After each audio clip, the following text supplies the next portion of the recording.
Football মাঠে একসঙ্গে Lionel Messi ও মহেন্দ্র সিং ধোনি, চোখ কপালে ওঠার মতো এমন দৃশ্যই এখন ভাইরাল সোশ্যাল মিডিয়ায়।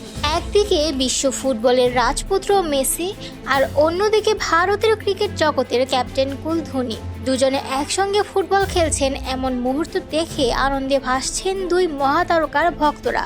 ভিডিওটিতে দেখা যাচ্ছে জাগলিং করতে করতে মেসি যেন বল বাড়িয়ে দিচ্ছেন ধোনিকে, আর ধোনি দক্ষতার সঙ্গে তা নিয়ন্ত্রণ করছেন, যার ক্যারিয়ার শুরু হয়েছিল গোলকিপার হিসেবে।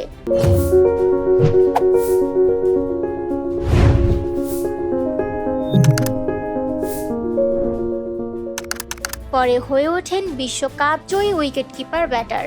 তার ফুটবল স্কিল আজও দেখার মতো, তবে বাস্তবটা একটু ভিন্ন। এই দৃশ্য আসলে একটি বিজ্ঞাপনের কারসাজি। আলাদা দুটি ফ্রেমে ধারণ করা ভিডিও সম্পাদনের মাধ্যমে এমনভাবে উপস্থাপন করা হয়েছে যেন মেসি আর ধোনি পাশাপাশি দাঁড়িয়ে ফুটবল খেলছেন। অভিনয়ে মেসি এমনভাবে প্রতিক্রিয়া দিচ্ছেন যেন ঠিক পাশেই রয়েছেন মাহি। ধোনিও ঠিক অপেক্ষায় মেসির পাশের জন্য। হ্যাঁ, এটা বাস্তবে তাদের দেখা নয়, তবে দুই তারকাকে এক ফ্রেমে দেখতে পেরে উচ্ছ্বসিত সমর্থকরা। ফুটবল আর ক্রিকেটের দুই আইকনকে একসঙ্গে দেখতে পাওয়া, তা সে বিজ্ঞাপনেই হোক কিংবা কারসাজিতে, আনন্দেরই মুহূর্ত।